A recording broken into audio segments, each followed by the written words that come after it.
नाम जप के विषय पर एक बड़ा सुंदर प्रसंग है, ध्यान से सुनना।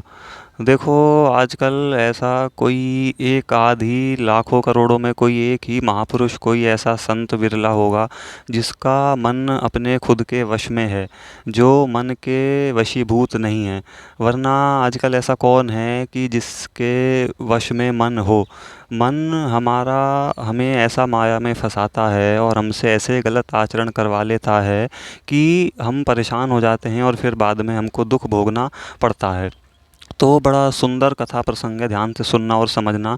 इस प्रसंग से यह बात समझ में आती है, यह युक्ति मिलती है, एक उपाय है मन को वश में करने का, कि कैसे हमारा मन संतुलित रहे, संयमित रहे, जिससे कि हम सदाचरण पर चल सकें, अच्छे कर्मों के मार्ग पर चल सकें और भगवान की भक्ति में लगे रहें। मतलब कोई दुराचरण ना हो, कोई गलत कर्म हमसे ना बने, गलत आचरण ना बने, जिससे कि हमको बाद में दुख भोगना पड़े। ध्यान से सुनना। अब देखो, एक आदमी ने बड़ी सिद्ध क्रियाएं करके, तांत्रिक कर्म करके क्या किया कि एक भूत को सिद्ध कर लिया। यानी कि एक भूत को उसने पकड़ लिया, अपने वश में कर लिया। अब उस भूत की बड़ी अद्भुत शक्तियाँ, कितना भी मुश्किल काम क्यों ना हो वो झट से कर दे, कितना ही बड़ा काम हो, कितना ही मुश्किल काम हो, वो पल भर में उस काम को पूरा करके आ जाए। और कोई भी ऐसा काम नहीं इस दुनिया में जो उसके लिए नामुमकिन हो, और मुश्किल भी नहीं, बड़ी आसानी से वो सारे काम कर देता। तो उस आदमी के पास ऐसे कोई काम थे नहीं, तो उसने विचार किया कि क्यों ना इस भूत को बेचा जाए। अब वो उस भूत को कैद करके बाज़ार में बेचने को चला। तो काफ़ी ख़रीदार मिले। तो कइयों को तो भूत की कीमत समझ नहीं आई, कइयों को वो भूत ही समझ नहीं आया, कि कुछ व्यक्तियों को उसके गुण, उसके स्वभाव समझ नहीं आए। तो ऐसे घूमते फिरते शाम हो गई और उसको अंत में क्या हुआ कि एक सेठ जी मिले, जिनका बहुत बड़ा काम कारोबार, सैकड़ों व्यवसाय और विदेश तक उनका काम फैला हुआ था।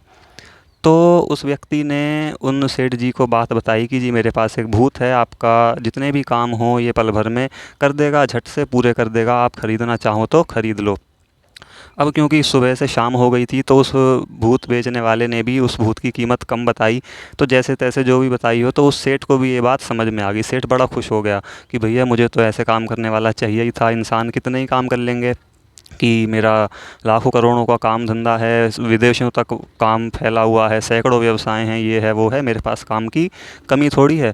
तो उन्होंने ऐसा विचार करके जो है उस आदमी से उस भूत को खरीद लिया। जो भी कीमत तय हुई हो, वो भूत उन सेठ जी के पास चला गया। अब सेठ जी ने पूछा, भाई जो तुम मुझे बेच रहे हो इसकी विशेषता क्या है, मुझे मेरा कुछ काम होगा, इससे निकलेगा, तभी तो मैं इसे पैसे दे के ख़रीदूँगा। उस व्यक्ति ने कहा, सेठ जी इसकी विशेषता ही विशेषता हैं, जो आपके मन में आए, जो आप कराना चाहो, जो इच्छा हो वो सब कर देगा। लेकिन केवल इसकी एक कमी है, इसको ध्यान से समझना, कि इसको केवल करना है। क्या करना है ये नहीं पता, इसको केवल करना है, ये खाली नहीं बैठ सकता, ये करेगा, इसको काम चाहिए। इसको यदि काम ना मिले तो ये अपने मालिक को ही खाने को दौड़ता है। अब सेठ जी ने एक बार को तो सोचा, भाई ये कैसी मुसीबत आ गई। लेकिन उन्होंने फिर विचार किया कि मेरे पास कोई काम की कमी नहीं है, इस ये कभी खाली बैठेगा ही नहीं। तो उन्होंने कहा, ठीक है भैया, तुम मुझे ये भूत दे दे। और डील पक्की हो गई। सेठ जी उस भूत को अपने घर पे ले आए, खोल दिया। अब जैसे ही भूत बाहर आया, उसने बोला, काम, मुझे काम दो। सेठ जी भी तैयार ही बैठे थे अपनी लिस्ट लेके काम की। तो भैया उन्होंने एक एक काम करके बताने शुरू किए, चाहे दूर के काम हो, चाहे लंबे काम हो, चाहे पास के काम हो, चाहे कैसे भी हो, तो वो बताते जाएं, वो करता जाए। भाई भूत तो भूत ही है, इंसानी शक्तियों से कई गुना ज़्यादा ताकत भूत आत्माओं में होती है। तो अब चूंकि वो भूत था, तो बड़ी तेज़ी से और बड़ी कुशलता से उसने सारे काम जो है पूरे कर दिए। अब कितना ही कर लो भाई, काम भी कितने ही होते। सेठ जी ने भी अपने सारे काम बता दिए, भूत ने भी सारे काम कर दिए। अब एक दो दिन बाद, तीन चार दिन बाद जो भी हुआ हो, एक स्थिति ऐसी आई कि सेठ जी बिल्कुल निफराम हो गए, उनका कोई काम ही नहीं बचा। जितने काम उनके पेंडिंग थे या जितने उनको उस समय करने थे, वो सारे उनके पूरे हो गए। अब स्थिति ये बनी कि सेठ जी आराम से बैठे हैं, भूत अपना जो है काम कर कर आके जो है उनका उनके सामने आया। उसने बोला, काम। सेठ जी ने बोला, अब तो कोई काम नहीं है, जब कोई काम होगा तब हम तुमको काम बताएंगे। तो इतना तो केवल उसे सुनना था, और वो सेठ जी की तरफ ही कदम अपने बढ़ाने लगा, अपना बड़ा सा मुंह खोल के सेठ जी को खाने के लिए। उन्होंने देखा ये कैसी विडंबना है। उनको बात ध्यान आई कि भाई उस व्यक्ति ने बोला था कि इसको काम चाहिए, अब क्या चाहिए ये नहीं पता, बस चाहिए, इससे कराओ। अब दिमाग लगाने लगे क्या कराएं क्या कराएं, इतने में तो भूत उनके पास आ गया। अब भागे जान बचाने को, जान मरता क्या ना करता भाई, जान सबको प्यारी होती है। संयोग से क्या हुआ, एक संत महाराज जा रहे थे। सेठ जी उनके चरणों में गिर पड़े कि महाराज मेरे प्राण संकट में है, बचाओ, आप भगवान के भक्त हैं, आपके पास उपाय ज़रूर होगा। तो इतने में ही उन सेठ जी ने संत महाराज को सारी बात बता दी कि ये एक भूतात्मा मेरे पास है, इसको काम चाहिए, क्या चाहिए, कुछ भी चाहिए, बस इसको काम करना है, खाली नहीं बैठ सकता, अब खाली बैठा तो मुझे ही मारने को आ रहा है। अब जब सेठ जी ने उन संत महाराज को सारी बात बता दी तो महाराज बड़ी ज़ोर से हंसे। बोले इतनी सी बात के लिए तुम परेशान हो रहे हो, अब तुम एक काम करो, अपने घर के ही आंगन में इससे कहो एक बड़ा सा डंडा लाए और उसको वहाँ पर गाड़ दे। अब वो डंडा गाड़ने से क्या होगा, डंडा गड़ गया।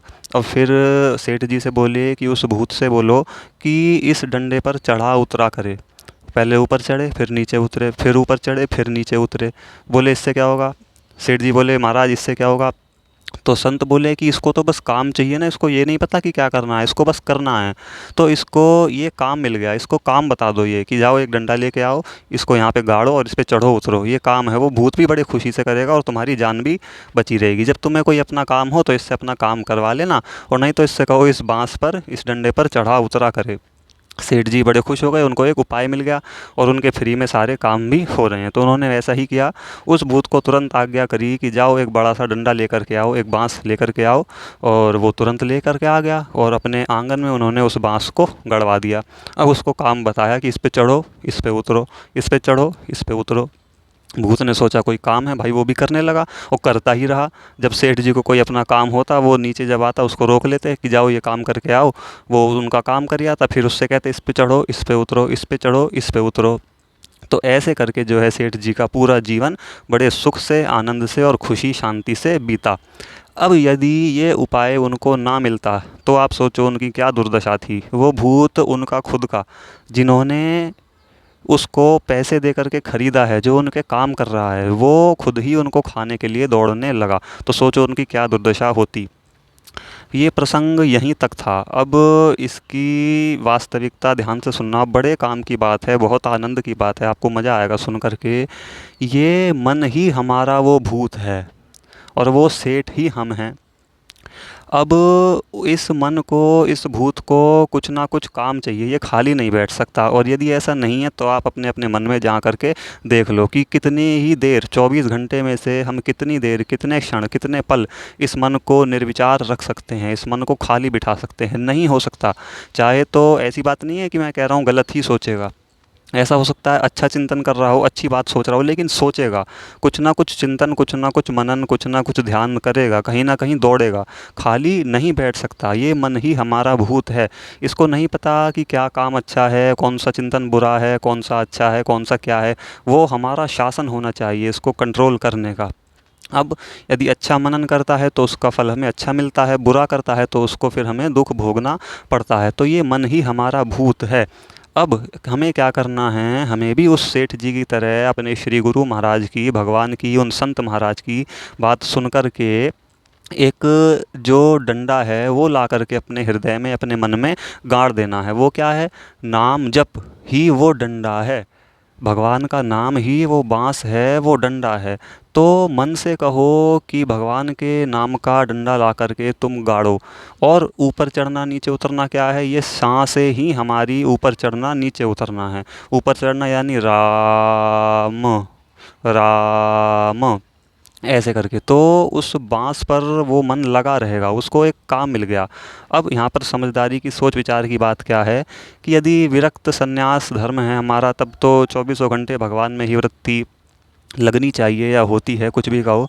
लेकिन यदि हम गृहस्थ में हैं, तो यदि हमारा और कुछ काम है, हम संसारिक व्यवहार कर रहे हैं, कुछ अच्छा चिंतन कर रहे हैं, अच्छा काम कर रहे हैं, तो मन को उसमें लगा लो।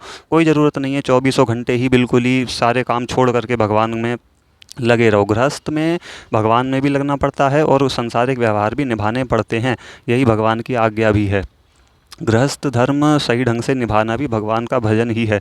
तो खैर हम अपने असली विषय पर आते हैं। तो जो हमारा मन से सच्चा सार्थक सफल काम हो, वो मन से काम करवा लो। और यदि ना हो तो इसको खाली मत बैठने दो, नहीं तो क्या होता है, ये कुछ ना कुछ बुरा चिंतन करके हमें ही खाने को दौड़ता है, हमें ही डिप्रेशन में पहुंचा देता है, हमें ही दुख भोगना पड़ता है, हमें ही पीड़ा पहुंचती है। तो यही वो भूत है जो यदि इसको कुछ काम ना मिले तो ये हमें ही खाने को, हमें ही परेशान करने दौड़ता है। इसको एक बड़ा सुंदर सा सरल सा काम है, कुछ नहीं करना, अपनी श्वासों पर ध्यान देते हुए भगवान का नाम जप शुरू कर दो। भगवान का नाम ही वो डंडा है और हमारी श्वास ही वो ऊपर चढ़ना नीचे उतरना है। राधा राधा ऐसे करके श्वास अंदर जाए तो रा, बाहर आए तो माँ। राम या राधा या कृष्ण या शिव, कोई भी भगवान का एक नाम हो सकता है जिसमें हमारा मन लगे। भगवान के सभी नाम एक समान हैं। तो बड़ा सुंदर प्रसंग था। इससे क्या होगा कि हम अपने मन को शासन में कर पाएंगे, अपने मन को वश में कर पाएंगे। और सबसे बड़ी बात कि फालतू के व्यर्थ प्रपंच चिंतन से हम बच जाएंगे। यदि हमारा कोई सही काम है तो हमने उसमें अपना मन को लगा दिया, यदि नहीं है तो फालतू के प्रपंच और इन सब बातों का करने का, सांसारिक जितना भी व्यर्थ चिंतन होता है वो करने की कोई आवश्यकता नहीं है। अंत में हमें ही दुख भोगना पड़ेगा। इसको भगवान के नाम जप में हमें लगा देना चाहिए। तो बोलो श्री सिया राम भगवान की जय।